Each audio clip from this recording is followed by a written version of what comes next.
Hello, welcome to Shooting Spitballs. This is the podcast where we drag under the microscope a whole manner of real-world video production scenarios, and then we figure out how to handle them when the unexpected hits on set.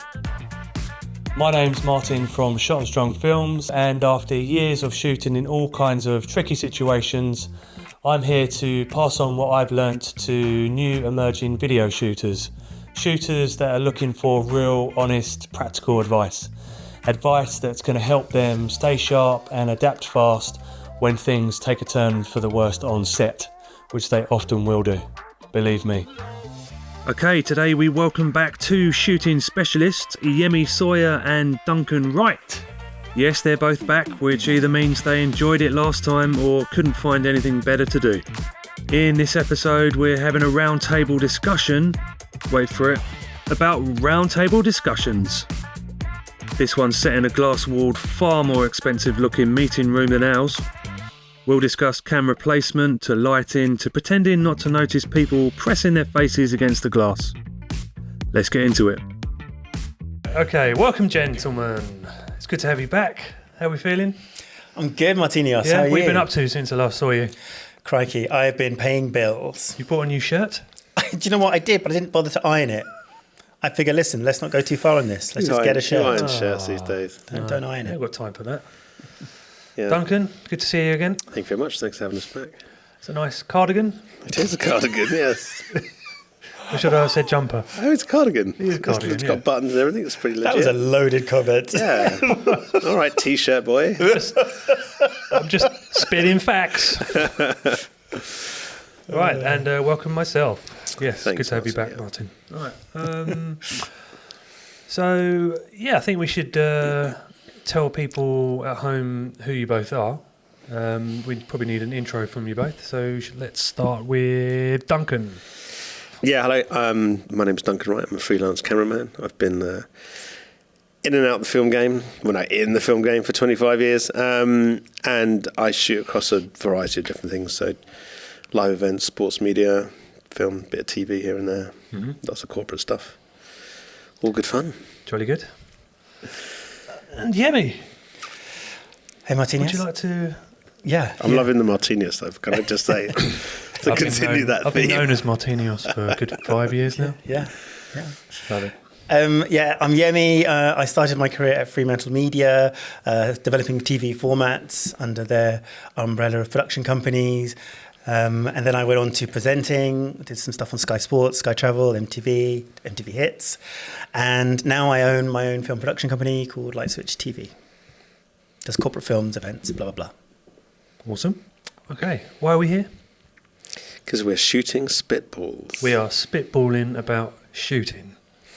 That is the main premise of the title of this show. I always thought it sounded a bit Americana. Maybe it's like a baseball. Do they spitball? Yeah, it's definitely an Americanism, isn't it? Or something like that? If you're spitballing, you're kind of chatting, aren't you? I think. Yeah. Sharing ideas. Chewing the fat kind Something of thing. like that. Anyway. Yeah, Chewing the Fat's a whole different podcast. Yes, not this one. Don't go there. Right, so Yemi, you are in charge of the big button on the computer today. Oh, that was your first mistake. No pressure. Okay. Duncan? I can reach there. Okay.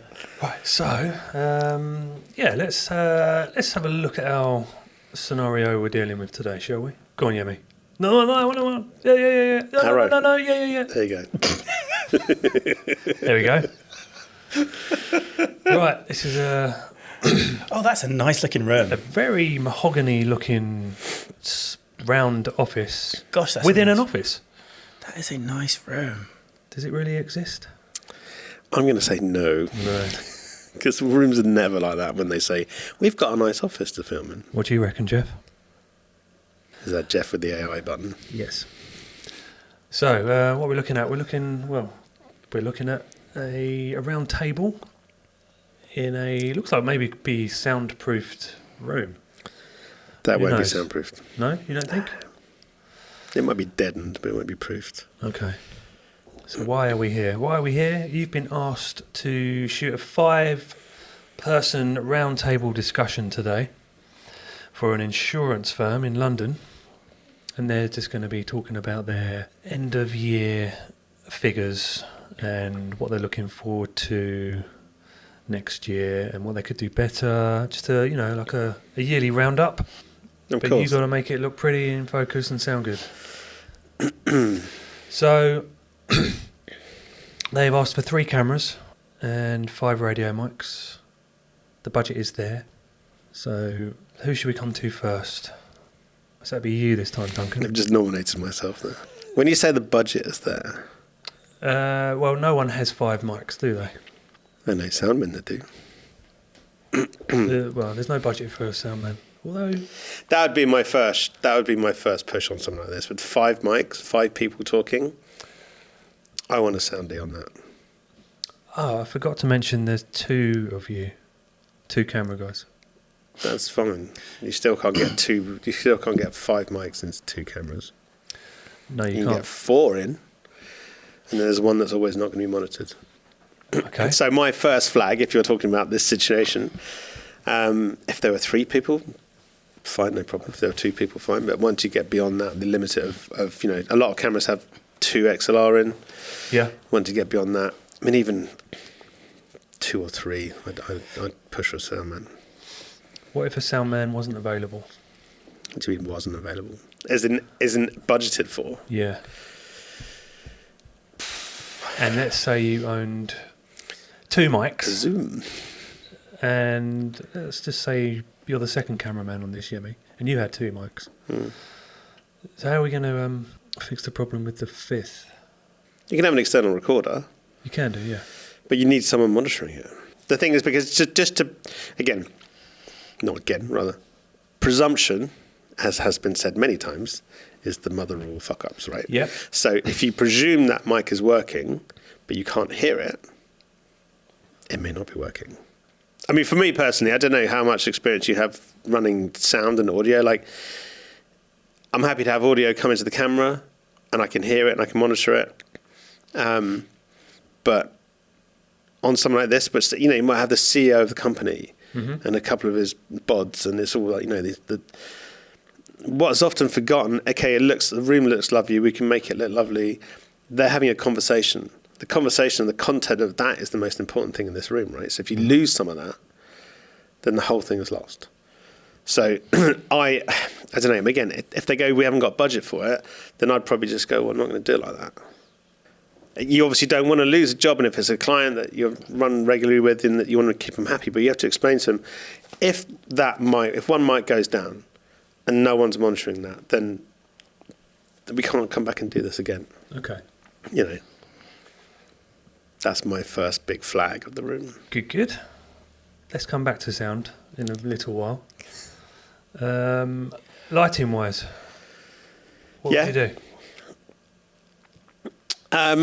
Probably not too dissimilar to what we've got here. Nice big gem ball in the middle. Yeah. A few little kind of, little hair lights if you can dot them around and hide them. But obviously you've got a room full of glass, which is essentially mirrors. So you're gonna struggle a little bit. But the nice thing about that, there's light beyond that. So it's not like it's a dark, glass, which becomes basically a mirror. Yeah. But yeah, something really simple that's just omnidirectional, that can light everybody at the same time. You're not worried about people moving in and out or sort of getting into shadows. A lot of people have the Aperture 120D. Do you reckon that would be powerful enough if we turned all the lights off in there? Or do we need a 300D? See, I told you not to ask me technical questions. That's not a technical question. I suppose it becomes in what's your f-stop going to be? Yeah, I mean, you can make a less powerful light work, but then obviously you open up the stops and all the cameras. You have a shadow, a depth of field, which again creates its own problems. Mm-hmm. It depends if you want it to look really moody. Like we're here in a kind of dark room and it all looks very kind of centered off. They want to see the space that they're in. And do we have people walking around in the background? Is this a live location? That's a live office, yeah. So there will be people talking around. It gives a bit of energy, I think. Yeah. Yeah, I would probably go with a bigger light, because you can always turn a bigger light down rather than turn a smaller light up. Okay. How would you get that light in the middle? That would be hung on like a boom arm with a weight and a very chunky stand. Yeah. But that would probably come over the top of the cameras, because obviously you've got a lot of angles on 3 people. 5 people. 5 people. Yeah, there's going to be one host who will probably sit in the middle. Mm-hmm. 3 cameras. Where are you going to put them? Well, centre and 2 crosses, but you're going to have to. Are they going to be operated? You've got 3. Have you got 3? Oh, so there's 2 of us, isn't there? So there's going to be 1 in the middle. You'll have 1, I guess, a wide, which you can then punch on the host on individually, and then 2 at the side, which are operated on the 2 people that are having conversation. So you start on 2 shots, and you can obviously go down into singles if one person is saying a lot. I feel I'm neglecting you, Yemi, and you. Yeah, I'm just hogging. You're eager to say something. Hogging the space here. Look. Say something. Save me from myself, please. Okay. So, if I was to go back to the beginning, You going back to the sound issue? yeah. Yeah. Like if I was going to go back to the very beginning, I would say, and I know this is not an advert, I would say that the reason my company is doing okay is because we have a premise which is production made simple. It's light switch, production made simple. So what my clients look for, I know what they're looking for is the end product. Yeah. They want that to look and feel good. They don't need it to look and feel $1 million or like a cinematic, and we do make it look cinematic, but they just need to look and feel good, and they want that process between here and there to feel fluid and comfortable. That's what they want. Mm-hmm. So in my world, in the way that we work as a team, in this situation, which we've had a few times before, I think what I would rely on is our own, and we all have this, I think, our own redundancies in our kit bags. So we have our fail-safes, our just-in-case situations in our kit bags. In my case, I have a C300 Mark III, but I always bring the C70 with me, just in case. Just in case. Lenses, the same. Mics, the same. Cables for your headphones, the same. Always just have something just in case. So in this situation, we would presume 3 cameras and 2 camera operators. Is that correct? Yeah. The first camera, our wide camera, let's call it, would be the C70 unmanned on sticks. And in that camera, I would put 2 DJI microphones just straight into the mini XLR of the C70. And I would make sure, to your point, Duncan, that the screen itself was rotated so I could see the audio feed. I wouldn't be able to hear it, but I could see the monitor of the audio up and down. The 2 other cameras would be manned by human beings. And those 2 would both have 2 separate radio mics in them. So at that point, we have all 5 microphones covered and 1 spare, but let's just say all 5 microphones covered. It's not ideal, but it would give you 5 audio sources to 5 separate channels. Mm-hmm. Lighting-wise, I don't love the idea of walking into an office with loads of stuff. Yeah. Like bag stuff I'm talking about. I don't love the idea of walking into someone's office and having crates and wheels and bigs and stuff and things, because I know that the most important thing for me is to make the people in the shop feel comfortable. Mm-hmm. And people get so intimidated by stuff, by camera stuff and things. They really do. And there's no way around it when you need to light a lot of people in a room like this. There's no way around that. Yeah. However, I don't think I'd use one of these. No. Because I think this looks amazing. This lighting, this sort of set looks amazing. But I would take it away from them rather than putting it on top of them. So too close. Yeah. So just in my personal, so I would put just 2 big panels, but high up, so that when you take your shot at eye level, you don't see the reflection in the monitor. Is that in the office or? In the office. Yeah. So let's say they're all one half of the circular table, high up and out. Okay. Just two of them with no grids on, so the light spreads. That's how I would light it. And also that would allow for us to still get some nice exposure for the people walking through in the background. Yeah. That's certainly a way of doing it. There's 2 lighting scenarios for you? Yeah. Yeah. Many ways to skin a cat. Yeah, so many. There is. And Yeah, I think I've shot round tables where we've used like 5 LED panels all round. And it works. You just need to be mindful of your close-ups, your 2 shots. Sometimes they're in shot. You know, if you're shooting 2.8, they're just a blurry line, which doesn't really hurt anybody. Yeah, the kind of thing we would notice, but a lot of people wouldn't even notice. Yeah. and also sound operators. I just so rarely get allowed to hire a sound operator. Like so rarely. Like I'll ask 8 or 9 times out of 10, That's true, actually. and 7 or 8 times out of 10 it'll be a no. Yeah. They'll just say no. Yeah. I'm like, No, that's a fair point. And I'd actually forgotten about, and I often do forget about the new kit that's coming out. Those little DJI mics are very good, and the fact that they record internally on themselves as a backup as well, is that's almost like a fail-safe. So if you are pushed for that, some of the new tech does allow that to do that. But I guess I'm coming a little bit from the old school. And I'd prefer to have a sound man with me. Yeah, 100%. And give more people work. Yeah, Exactly. 100%. But again, like you say, budgets are not often there, and that is often the case that can you just do it yourself? Yeah. It's just that I learned a long time ago.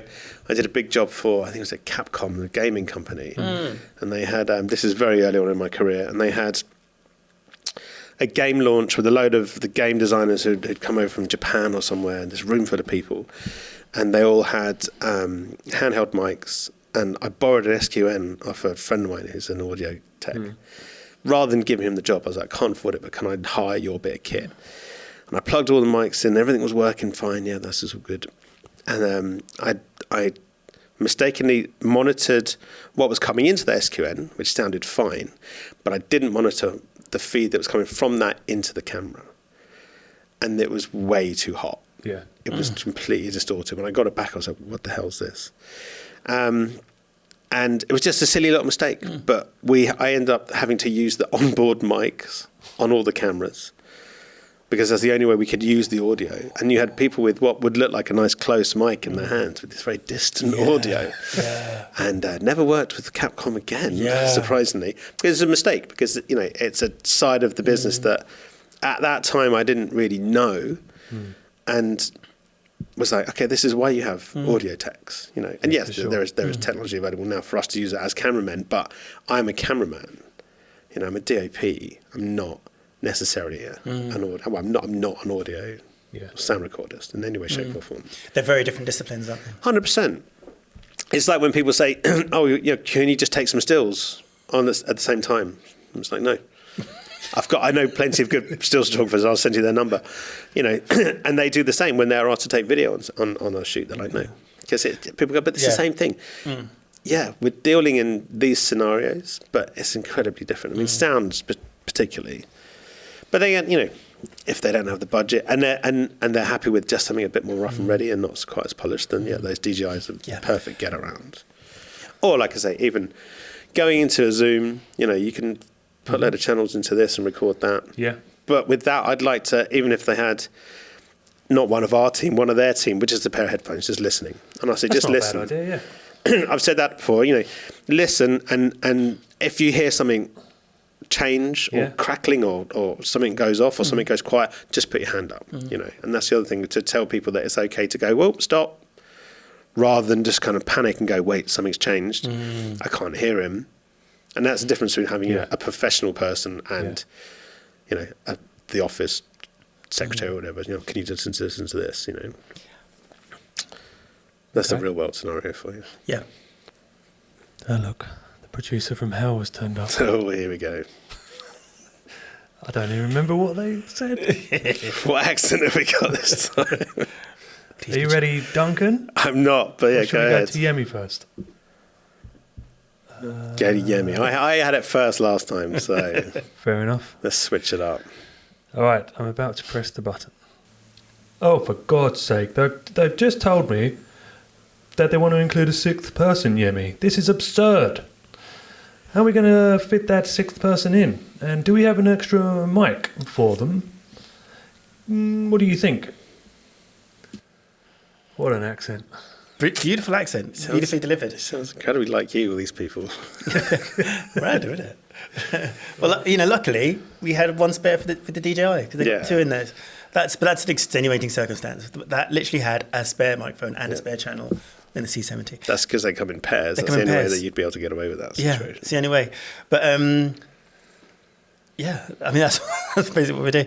But at this point, to most of your points here, Duncan, I would then start to stress to the client how much we are expanding the boundaries of what is reasonable and expected from two people, in a shooting situation. Yeah. I would let them very clearly know what my expectations are as a result of these changes, which is we're going to be more likely to miss a thing if we do this like this.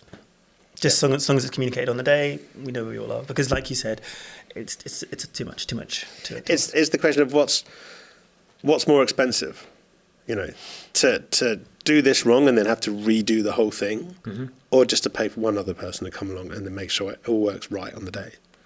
Yeah. Yeah. Where's my producer from hell? Come on.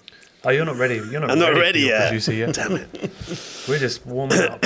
Okay. You can't handle the truth. So 6 people around that table. Yeah. And things are a bit uneven, aren't they? How would you sort of do that? So I think that you know what you said earlier about the person who's moderating it being sat in the middle. Yeah. I'm not sure that's the best way to go. No. They do have that when they do those actors roundtables, don't they? They have the moderator in the middle and 4 rich people complaining about the size of their trailers. But quality TV program. Yeah. Looking at you, Hollywood Reporter. They do that on those tables. But if we've got 6 people and we've got 2 humans, because when you're trying to get a mid shot or tight shot of somebody and you're trying to spin around to that person, it's like, who's going to be saying what when? I would then be more inclined to find out what is the next topic, who's going to speak about it. And then we know to be on this person, ask your question, let's go. But I don't know. Claudia Winkleman came to mind in The Traitors. Did be wandering around. Speak. Yeah. Speak. That wouldn't work. Not for insurance. But yeah, I don't know. I suppose a lot of the time as well, it's up to what the client wants. They might look at it and go, oh, no, you can't sit that CEO next to this receptionist. You have to have them next to this chief financial officer, blah, blah, blah. So, who knows? Would you still use the wide? You would still use the wide, wouldn't you? Yeah, you'd always have the wide to come back to as a safety. But I think you'd open up and you'd almost go a 3-shot, 3 and 3, I would do. And then you just have to sort of chase that conversation a little bit. But then again, it depends on your operators. True. And it depends on the kit, We haven't really touched upon cameras. What would we use as the close-ups? 70 to 200? Which seems to be... Probably something like that in that sort of scenario. Yeah. And here's a weird one. Would you put them inside, or do you think if that's too tight for the wide, you could actually shoot through the glass? You don't think you could shoot through that glass if it's really clean and at the right? Absolutely not. What pitfalls are you expecting? You've got all the lights are just dotting the ceiling outside. All of the external lights are coming in. People walking past, you're going to see it. Unless you've got an incredibly good, maybe like a polarizer lens on the front, but then you're going to lose a load of stop out of that. What if you had a massive, giant black cloak? Like Voldemort style. There you go. Oh, you mean for the camera? Sorry. Yeah. Think about that. It's not going to happen, is it? It's not going to happen inside that room. Yeah, just in terms of an operator being able to kind of hear and gauge the room. Imagine an operator is because often when you're listening, you're also watching as he's talking. Yeah. You can see where the conversation is going to go to. You can see one person is talking either to this person or this person, and you presume that they're going to then interject, so you're ready to move. Yeah. I think you'd lose a lot of that being outside of the room. Sure. And invariably someone will trip over you because that's what people do. The only reason I brought that up was you said some of them might be shy, Yemi. Mm. So then you're like completely out of shot. But Yeah, but once Yeah. people Yeah. start talking, then they kind of forget about it anyway. You know, that's all part of learning how to deal with people and making people feel at ease. You know, everyone comes and goes, "Oh, I'm really nervous. I've never done this before." And you just chat to them, and you know, it's kind of make them feel comfortable. And I suppose where you would sort of do something like that is sort of reportage, documentary stuff, feature film, shooting through. Foreground. Yeah. But not on this occasion. As a director friend of mine likes to call it a dirty shot. Dirty, yes. He's like, don't make them all dirty. Dirty foreground. So there was many dirty shots. In fact, both films I've worked on with him, most of the shots have had, not so much the last film, but a lot of shots have stuff in the lens, shooting through. It's always very much like, the kind of voyeuristic kind of thing. Yeah. But you wouldn't want that in this. You wouldn't want to feel like you're spying on this conversation. This is a real world scenario where people are in this room. We know that they're being filmed, so you wouldn't. I don't think you could. There's not much room to be kind of creative in this space as much. No. You know, you make it look nice, you make it look pretty, you put some shallow depth on it so that whoever's walking in the background doesn't really get featured. But you know, you're not going to be shooting through things. Maybe if there were 5 magicians, it'd be a bit different. But that's where the black cloak comes back in, though. Right, we're all itching for you, Duncan. Are you ready? Oh, okay, go on then. Okay. Dunks, bro. One of the girls can only be here for 20 minutes. So yeah, is that going to be a problem? I think we're starting at 10 and she has to leave at 10:20. So maybe, I'm not sure how that's going to work. Can you let me know your thoughts?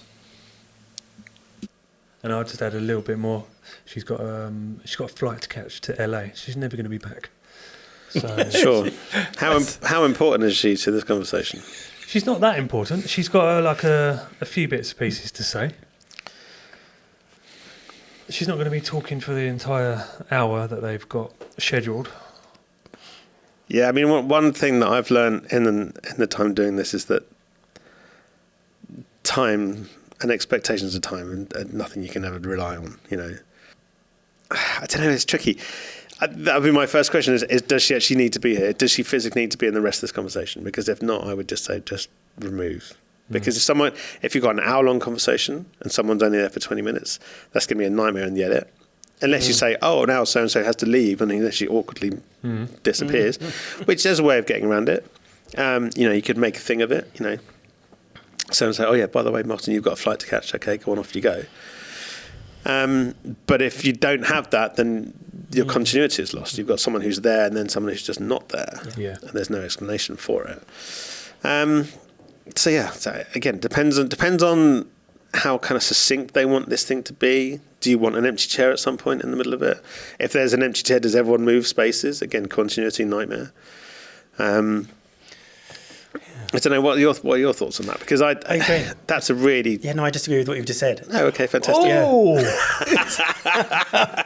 These episodes are getting better. I'm glad there's a table between us. Why are you disagreeing with? Why are you disagreeing? No, I agree. I agree with what I you thought you said. said you disagree. No, I agree with what you just said. Oh, boring. You said you disagree. Yeah. No, sorry, I need to enunciate better. Oh, wow. I thought you said you were disagreeing. No, I agree with what you just said. I was really getting hyped up for that. Yeah, no, I agree with what you just said. I think that the idea of having somebody leave a space on that table would just feel weird.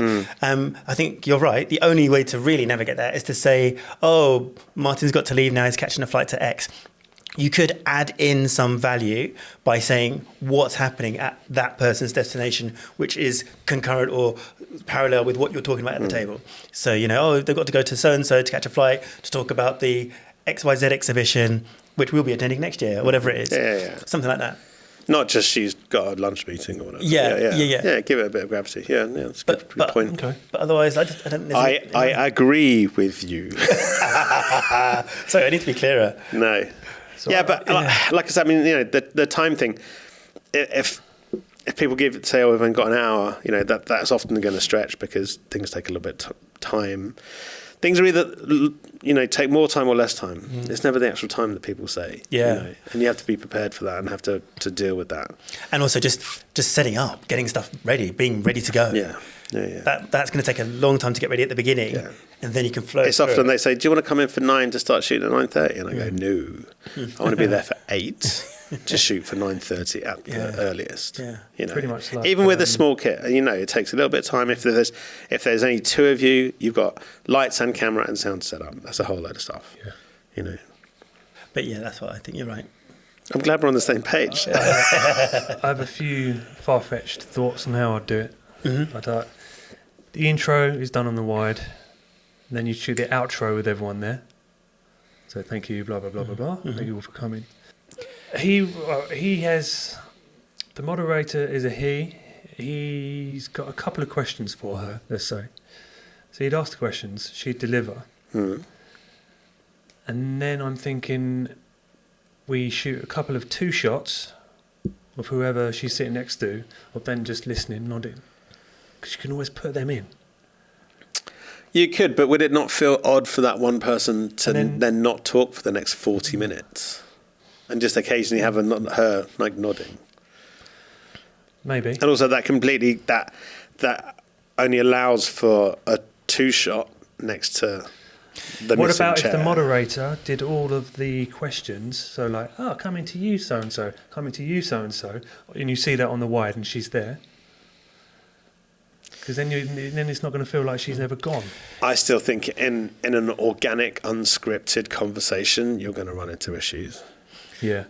You know, I think... Because what happens if, at some point, sorry to cut you off, if some point someone references the fact that she's gone?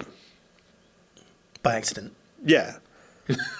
But, because obviously, so-and-so had to go and catch that flight, and then you cut to a shot of her in the chair going, "Hey, I'm still here." Like, that just doesn't, that's it's a can of worms in terms of editing. Yeah. I think that in this context and these type of people in this type of environment, I think the thing that their online comms or video communications are missing the most is authenticity. Yeah. I think the people who are MDs, CEOs, they look like they're delivering information to the proletariat. And they want to engage with authenticity. They want the viewers to believe that they are real people who understand who they are and why they feel what they feel. I think the person leaving would help them be more authentic. Yeah. I think it will help them be like, listen, we're all really busy here. We managed to come together to do this, but so-and-so's got to leave in a minute. She's doing this, this, and this. But whilst you're here, can we ask you about X? I think that's fine. I think it doesn't need to be sold. I think it can just be more of a lean into it than try and avoid it. Yeah. Yeah, and the point of agree. referencing where she's going or why it's so important that she's got to leave, I think is really good. What if she just walked out right in the middle? Would that be authentic? If only if she slams something down first. That would be awesome. I mean, people quitting are quite popular on videos now, aren't they? So she could just do the whole I'm out of here. Yeah. Yeah, I agree. I would say I'd sort of make a thing of her leaving rather than try and work around it and shoot noddies and things. Make it look beautiful in the way you do it. So what about the local environment outside of the shooting area? Obviously, you'd want those overhead lights off where you are. Yeah. Well, the house lights, Yeah. The room lights. For the listeners, the room lights. But I was thinking exactly the same thing. How busy is this thoroughfare? How noisy is that thoroughfare? Are people going to kind of walk in and suddenly go like rabbit in the headlight? Oh my God, there's a shoot going on, and then stop, and you're in the background going, "Keep walking, just keep walking," because that happens a lot. What's it called? The whole Bigfoot. It's when people try to duck. They presume they need to duck, but I'm on a wide lens. All I'm seeing you now is walking in a very awkward way. Yeah. Do you need a chiropractor? Do you know what I mean? Yeah. The rabbit in the headlight is often a thing. I mean, obviously, you can put an email around the office and tell everyone that we're filming to keep noise down in that. Yeah, but you're always going to get someone who hasn't read that email or will stand in here because they always go and speak to their mum at lunchtime and just be on the phone and be noisy. Stay on a close-up for a bit longer than usual. Well, yeah, although I'd also cut to a wide at that point to show where that noise is coming from. We film a lot in offices these days, actually. A lot. Is there in a small room? Lens? Is there a certain wide-angle lens that could throw that background into out of focus? It's hard. 18 to 35, f1.8. No, you'd have to go to a prime. You'd have to go to a really quick prime. You want that whole table in shot, so you're probably looking at f4, no? Yeah. And then everything else will fall off. But you know as well as I do that the wider the lens, the more depth of field you have. Even if it's not necessarily in focus, it's not soft bokeh like at the end of a prime or the end of a zoom lens will give you. So yeah, you're going to see people. Yeah, you could do, I guess, a little element of masking and post, but again, that would be a can of worms. Yeah. So no. Yeah. But the thing with noise is that I again, a conversation I've had 1,000 times. If you can see where it's coming from, it makes sense. You accept it, don't you? Yeah, your brain will naturally kind of channel it out. You'll filter it. Syncs up. And I always liken it to, say, if you're stood by a busy road and you film with the road in the background, yes, it's noisy and the person has to lift their voice, but it makes sense. Yeah. If you film against a brick wall next to a busy road and there's just this noise coming from nowhere, then people go like, what the hell is this noise? Yeah. So yeah, if there are people being noisy in the background, I'd rather see them, and then you can obviously establish them and then go into a closer shot. Yeah, for sure. Start on the wide. Yeah. I think I'll go with the this one, Yemi. You would, yeah. And have it on immediately when they arrive, so they're not. Yeah, lights coming on, yeah. And maybe kind of get away with having it as dim as possible. Depends on what your f-stops are. I don't like those chairs though. They're going to be spinning around and making noise. Oh yeah, on a wood floor. But I think when you shoot in an office, you're always having to adapt to something. There's always something that you're going to have to compromise on or just live with, whatever that might be, sound, audio, chairs. But as long as you get 90% of the way there, I think you're good. You're good. I think those chairs sat at a table are not really a problem. You don't think? Because they won't be moving so much. Once people are in situ, they're not going to be moving too much, And they're generally maybe arms on the table, they're kind of sat. It's when you have a swivel chair on its own in the middle of the room, you're trying to shoot an interview, invariably people just start. Well, I suppose if they're at the table, they're kind of anchored already. Yeah, so that gives you that no one's going to just be like zipping around on the chairs. And if they do, then you have to flag it. Yeah. But if you can find a non-swivel chair, 100% always go for that. Yeah. And also, I think, sorry, Martin. No, go on. I think you just, at the beginning, you need to be very clear with everybody about how to talk to each other, not speaking over each other, not moving the chair like you were just describing. None of this? Yeah, none of those actions. I'm tapping my fingers for reference, on the table. Martin is tapping his fingers. You just need to be really clear to everybody, this is how it will work out so that you look and sound the best. Yeah. And if you're new to the game, you may not have heard the term, but do a recce. Go and see the place beforehand. If you can have the time, and you do have the time and the opportunity to see a location and see the room they think will be good to shoot in, which is obviously often not the best space. Go along and have that discussion, and then on the day, there's less surprises. Yeah. If you don't have the opportunity, then the more you shoot in offices, as you say, the more we are used to dealing with those kind of situations of going, right, okay, yeah, swivelly chairs, terrible lighting, noisy room, air conditioning, that's always on. They're often you're turning about the room lights off. A lot of the time they're now on sensors. You can't even turn them off. You cannot turn them off. Yeah. We've put gaffer tape over the sensors to see if they go off. I mean, sometimes they'll go on for like half an hour before they even turn off. Which, if you've got time to test that, it's fine. But again, we film in Bishopsgate, 22 Bishopsgate, quite a lot for Hiscox, and on the 10th floor there, the blinds on the windows are operated by what the sun is doing. Yeah. Have you seen that when they just close? No, they just close. So we had Anika Ireland on the podcast, and she was talking exactly that same scenario. Yeah. So you have no control over that. Just filming a nice piece. Wow. Like, skyline of London, St Paul's in the background. But that's also often the way people often see it, and especially in offices, they've got a nice view. So they go, okay, I want to film against this lovely view. And they go, yeah, but if it's a sunny day and the sun's out, I don't have lights that can... That's for another that can podcast. counteract that. But again, it's about kind of managing the expectations of the people in the offices, because what they see and what we see are two very different things. They see, oh, lovely view. I see a nightmare of NDs and lighting problems. That lovely view needs to be It secondary. Do you want your subject in exposed correctly or the outside? Can we talk about your nightmare producers? Yeah, I don't have let's any. talk about your nightmare. No one's chasing me. Because on the podcast, when you release the beast from the button, that rhymed. The way that we deal with those situations and people is so important, isn't it? It's all so important, and the sort of thing that happens all the time. Yeah. But it's so important because, it's just you could trip up on that and then not work with a client again. Yeah. Do you know what I mean? It's like so critical. Yeah. Also, are these producers rather than clients? I mean, if it's a producer who knows their sort, they shouldn't be asking you those questions anyway. Well, the client, yeah. It's the client essentially, isn't it? Well, these are producers from hell. Right. So they're not very good producers. No. Right. Yeah.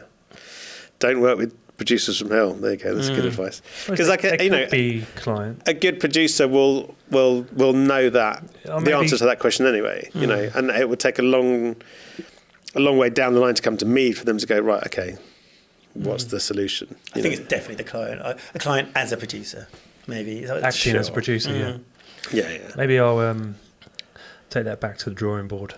No, but that's Give them a new name. No, it could be be a new producer. Production person on the shoot from hell. We've both worked with good and bad producers, I'm sure. And people have also people that have been doing this for years. Everyone has different ways of working slightly. We'll do the same thing, but everyone has a slightly different way of tackling stuff.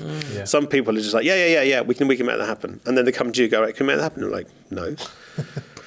Like, where's the extra camera come from? Where's the thing? And other people will manage that expectation with a client and say, no, that's not possible, and then explain why. And if they actually want me to explain it as well, I'm happy to. Yeah. There's something really comforting about being around a person that communicates clearly, isn't it? Yeah. You just know where you are, you know where you stand, and that's the boundaries of the situation that you're in. If it's vague or unsure or like that kind of situation, from either way, the client or the camera op or the team, it makes it way more difficult. Communication is key. Yeah, but I think that from this situation and the ones we talked about previously, I think the biggest thing is how to manage that conversation and discourse. Yeah. Yeah, it's helping people understand it's not no, not just no. Yeah. Can we do this? No. Because it's not a working relationship. It's a discussion, and if it's possible, yes, we'll make it work. If it's not possible, I'll explain to you in my best terms why. Sometimes I'll show people. I've had people say, "Can we just get this shot through this window?" And I was like, "Okay, your eyes work differently the way the cameras work." Yeah. Okay, and I try to explain that, and they go, "But okay, look, I'll just show you." And we set it up, and they look through the camera and go, "Oh, it doesn't work." I'm like, "Yeah, I told you that." Yeah. Sometimes they need to see it. And then they're on side. Yeah. And they kind of go, "Oh, I trust you now." Yeah, okay. Well, yeah, you've hired me to do this job. You should do. That's why you do what you do. And I like the actually. Have you ever get this? The actually. Actually. So when you would spend like a couple of hours setting this room and making it all look beautiful and making everything set up, and then the client walks in and they go, "Oh yeah, this actually looks really nice." There's no need for the actually, is there? Why is there a surprise there? You've hired me to do this job. You've seen my portfolio. Yeah. It's lazy English, but it always amuses me because I'm like, you're surprised that I've done a good job for you. Yeah. It's nice in a way, but it's, occasionally if I'm feeling cheeky, I'll pull people up on it. Yeah. No need for the actually. But that also applies, thinking about that conversation, It's because they haven't worked with you, Duncan. That's right. Yet. All the rest came before. Yeah. I am available for hire. Go on, Yemi, sorry. No, all I was going to say was that same principle applies the other way around, not just the way that the client talks to the team making the content or producing the set and the shoot for them, but also how people with equipment talk to them as well. Because, I've worked with a few people that I haven't worked with again, purely because of the way that they talked to clients. They have amazing kit. They're very skilled. They've got everything you could ever want. But I just don't like their tonality. Because there has been traditionally a sort of self-importance with having something expensive with you that records. That just doesn't fly. That just doesn't fly. You've got to be more about them and what do they need and how can you make it work, as opposed to, but look at how expensive this is. Yeah. True. So you're working in a close environment, you know. And it's. I mean, I learned that very early on when you're working on big crews, big sets, is you have to gel with those people, you know, and it's you have to learn to communicate, as you say. You have to be friendly. You have to be willing. You have to be open, and you know, don't be the arsehole, because you're the one that doesn't get invited back if that's the case. You know? Yeah. Trying to think of a joke there. No, I mean, I had this recently. I had this conversation with. I think she was just a newly graduated film student, and I was at a creative sort of networking night the other night, and people were asking you advice, you know, when they hear you've been in the industry a long time. And one of my first pieces of advice is just don't be an arsehole. Just be the person, just gel and learn how to communicate with people on set, and see, you know, everyone is an equal on that set. Don't be like, I'm the cameraman, I'm the DOP, you know, I'm the big bollocks. You know, it's like I'm as important as the runner on a set. I'm as important as everyone else on that set, because we work as a unit, as a team. Yeah. And if you're clashing with everyone else, then that just causes unnecessary friction in an already quite stressful environment. Yeah, agreed. Don't let the arsehole on set turn you into an arsehole. Humour them instead. Just don't be. I mean, it's good advice for life in general. I think just don't be an arsehole. Yeah, it is. Regardless of whether you're working or not. Just Title don't of be this an arsehole. podcast. Okay, gents. Some good insights there again. That's why I brought you back. Thank you. It was quite a bit of a deep dive, I thought. We sort of expanded into different territory here and there. So if you could explore any other topics in this field with the podcast, is there anything that you were looking forward to experimenting with or talking about? Yeah. Like for instance, on this podcast, we were talking about this scenario, and that's generated a few thought strings in my mind for future episodes. So yeah, it's good, like learning on the podcast for ideas for future episodes. And does that same process apply for your actual work out in the field, as it were? Do you see yourself changing or adapting the way you do what you do because of the podcast? Potentially, because I'm listening to you guys. So you always sort of draw in from other people's experiences, yeah. You know, taking their wisdom, you know what applying you're it. doing. But 90% of the time, no. And you, He's good. You used to have some more faith in what you're doing, because the stuff you send me, and when you go, what do you think of this? I'm like, why are you sending me this for I approval? never send you anything, Duncan. You send me What are you talking about? I mean, I suppose, But it's all very high quality. I mean, you're producing some great stuff at the moment, Martin. yeah. I mean, if the people watching at the moment haven't seen Martin's boxing promo in particular on the beach in Brighton, sensational. Yeah. Thank you very much. It's genuinely stunning footage, and I look at the quality of that output, and that goes back to our point about this office, Yeah. and clients and expectations and such, in that you and working in the theme park as well, and not having massive equipment, as in you don't need massive equipment to produce beautiful footage. No. You really don't, and your boxing promo speaks to that. Yeah. Yeah. No lights. Hey, there's a big one in the sky that we occasionally use. So Yes. that's all That right. helped me out that day. Yeah, thank you for having us here, Martinias. Yes, Okay. thanks. That was fun. I enjoyed this slightly more than the previous one. Yeah. It was. If I'm allowed to say that. Well, you know, it's your opinion. No, okay. Yeah, I'd agree with you. Being this side of the lens is uncomfortable for me, but it's nice. You've made me feel at home. We all help each other out, don't we? Where can we watch your boxing promo? You can see it on Instagram, on my Instagram, Shot and Strong Films. It's worth a look. 100%, I agree with that. Guys, what are your Instagram handles or other social handles? Let's come to you, Yemi. Light Switch TV, LITE, Light Switch TV. No underscores, nothing? Nah, I don't. Do you know what? Let's just talk about this for 2 seconds before we chip off. Yeah. I'm not bothered about socials. I'm not bothered. I am employed by people on who have Instagram accounts. Yes. That have like 200 followers. Yeah. And they're paying me to create content. Yeah. For us to succeed and do well at what we're doing, it doesn't matter. It does not matter. If you want to be an influencer, Yeah. or if you want to influence about cameras and stuff and whatever, it matters. If you want to actually make actual films, it does not matter. Followers do not matter.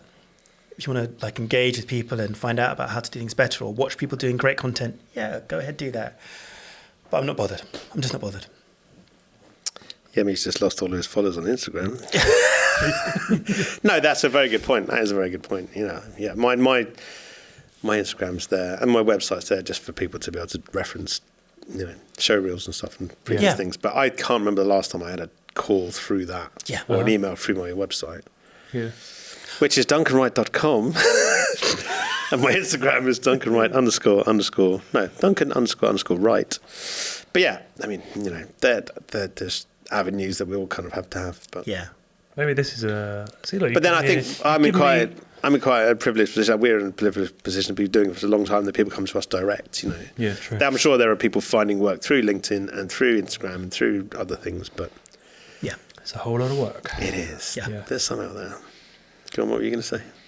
Yeah, we could deep dive into that sort of specific sort of socials for another podcast. There you go. Not today, though. We've done almost an hour. Jesus. No, it's a long one today. I gotta bounce. All right, guys. Busy man. Thanks for coming in. Thanks very much, Martinios, Duncan. No Thank problem. you, sir. Yemi, thank you. Nice to see you again. Thank you, Martin. Yep. Great to have you both back, and hopefully see you on another pod soon. No problems. Cheers. If you enjoyed this episode, don't forget to like, follow, subscribe, and most importantly, please share it with others, whichever platform you're watching or listening on. If you've got any thoughts, questions, ideas for future episodes, then drop me a comment below or email me at martin@shotandstrungfilms.com. In next week's episode, we'll tackle the delicate art of filming a wedding proposal on a pier, because nothing says romance like balancing cameras, nerves, and a live stream over water.